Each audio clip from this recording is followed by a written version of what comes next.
Ang kapayapaan ng Panginoong Hesukristo ay sumainyong lahat. Magandang araw sa inyong lahat, saan mang sulok ng mundo kayo naroroon sa sandaling ito. Pagbasa mula sa banal na kasulatan, mula sa aklat ng mga awit, ika-114 na kabanata.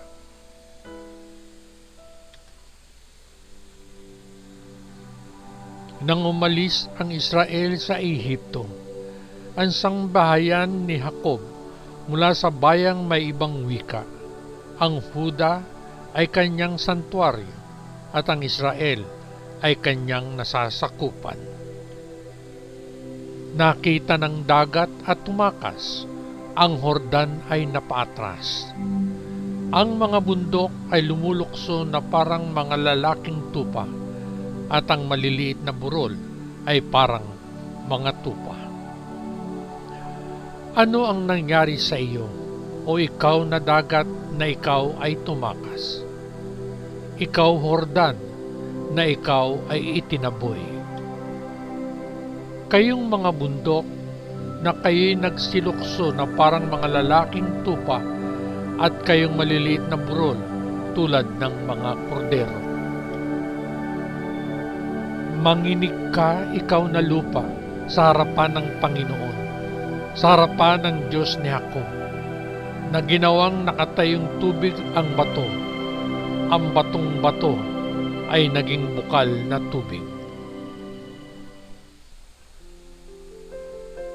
Muli na naman ako bumabati sa inyo mga kabayan. Ang kapayapaan ng Panginoong Hesukristo ay sumainyong lahat. Magandang araw sa inyong lahat, saan mang sulok ng mundo kayo naroroon sa sandaling ito. Nais kong ibahagi sa inyo sa araw na ito mga kabayan ang aking maikling pagninilay na pinamagatan kong ang kahangahangang kapangyarihan ng Diyos.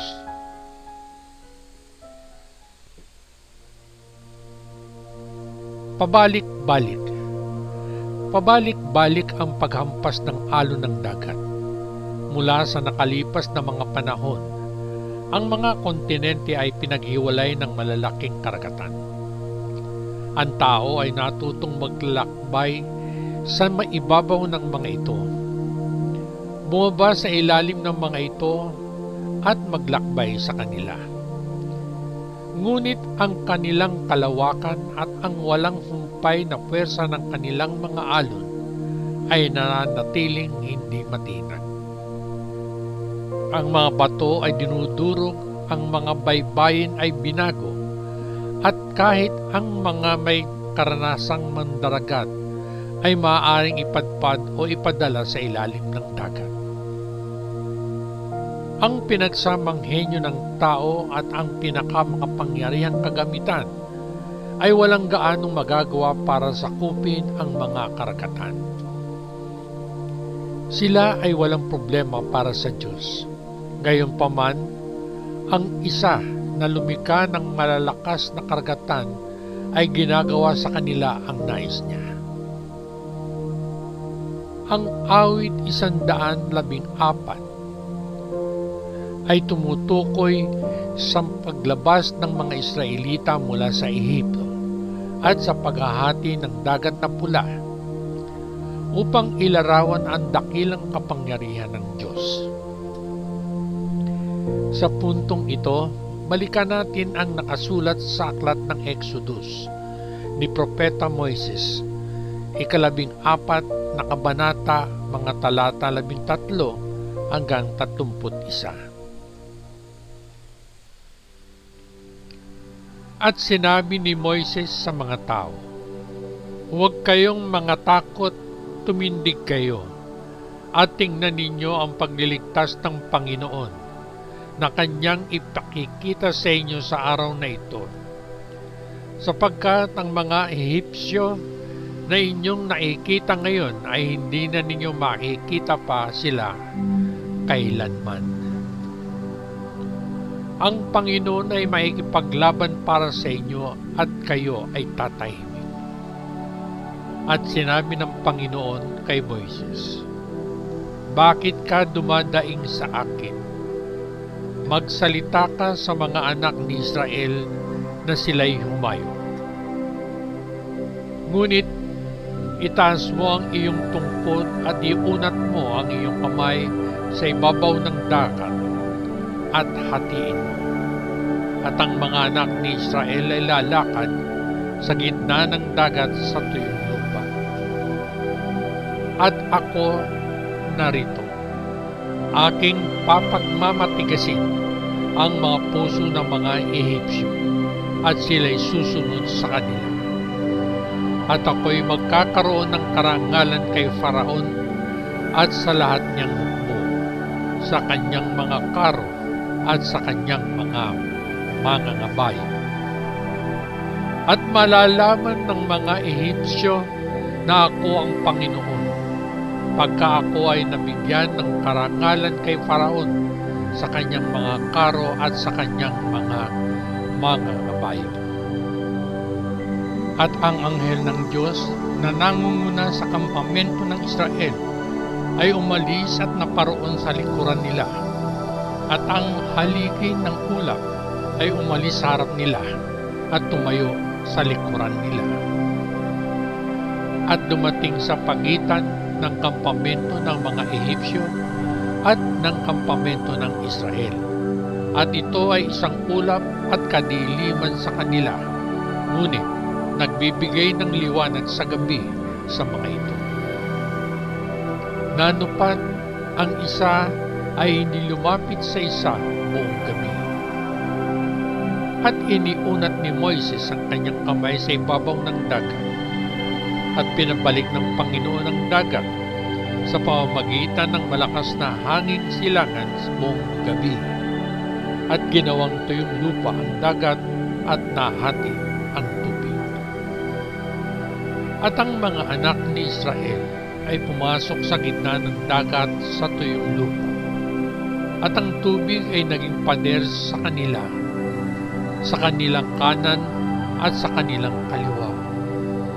At hinabol ng mga Ehipsyo at nagsisunod sa kanila sa gitna ng dagat.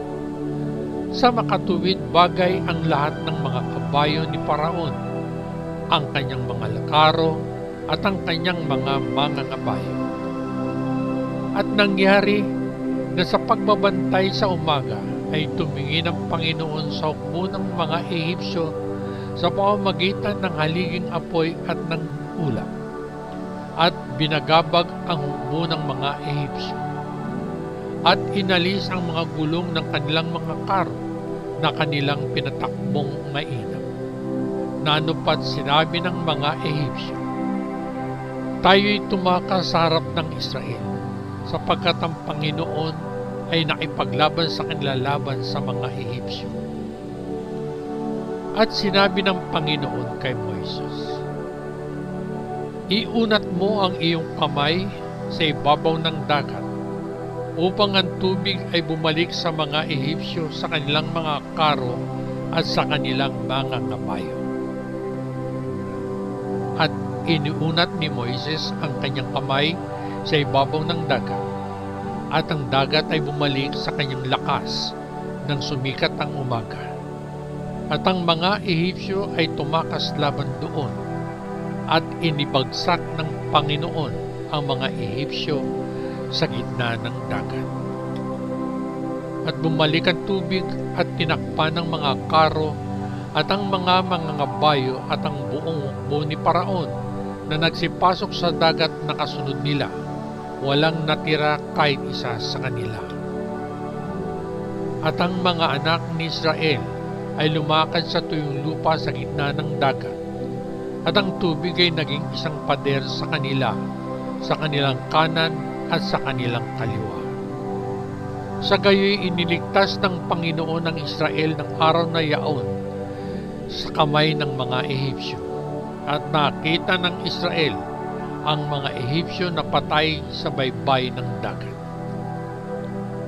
At nakita ng Israel ang dakilang gawa na ginawa ng Panginoon sa mga Ehipsyo, at ang bayan ay natakot sa Panginoon at naniwala sa Panginoon at sa kanyang lingkod na si Moises.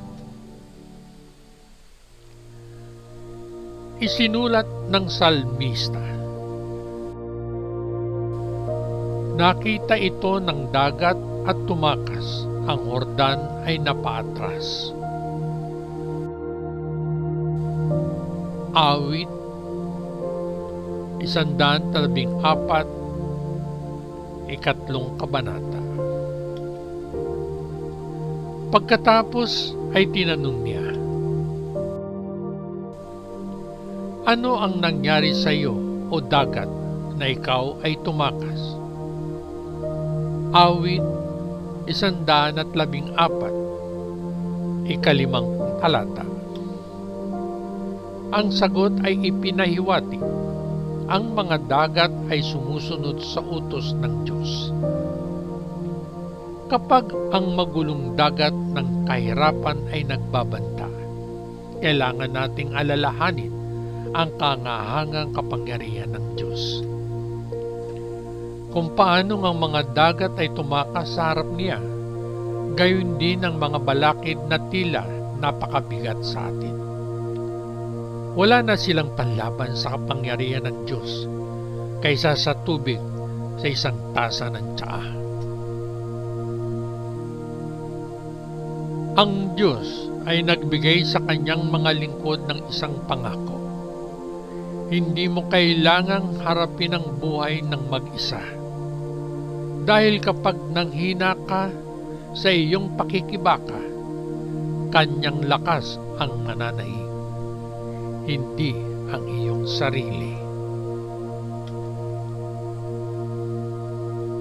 Mga kabayan, ang pagpapala ng presensya ng Espiritu sa ating mga puso ay isang patikim ng mas malalaking pagpapala na ating matatamasa sa pakikipag-isa natin kay Kristo, at tayo ay walang hanggan na kaisa ng Diyos Ama sa pamamagitan ng Panginoong Hesukristo. Hindi lang yan, kabayan. Balang araw magkakaroon tayo ng higit pa. Tayo ay mabubuhay sa mismong presensya ng Diyos. May kagalakan tayong naghihintay sa pagdating ng araw na iyon, dahil ang ating kinabukasan ay garantisado na. Ikaw, kabayan, bukod sa mga mensaheng ito mula sa mabuting balita ng Panginoon, may iba pa bang mensahe sa mabuting balita ang nagpapahayag na may iba pa? Kung mayroon, malugod kong pakikinggan kung meron pang iba.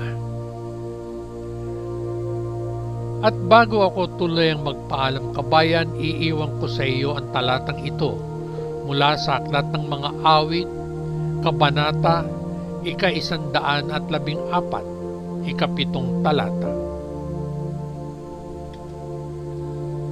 Manginig ka, ikaw na lupa, sa harapan ng Panginoon, sa harapan ng Diyos ni Jacob. At ganun din ang makabuluhang siping ito ay iiwan ko sa iyo. Ang kapangyarihan ng Diyos sa loob mo ay mas malaki kaysa sa presyon ng mga kaguluhan sa paligid mo. Hanggang sa muli, patnubayan at pagpalain nawa tayong lahat ng dakilang Diyos Ama sa langit, sa ngalan ng Panginoong Hesukristo na ating manunubos. Amen. Amen. Amen. Peace.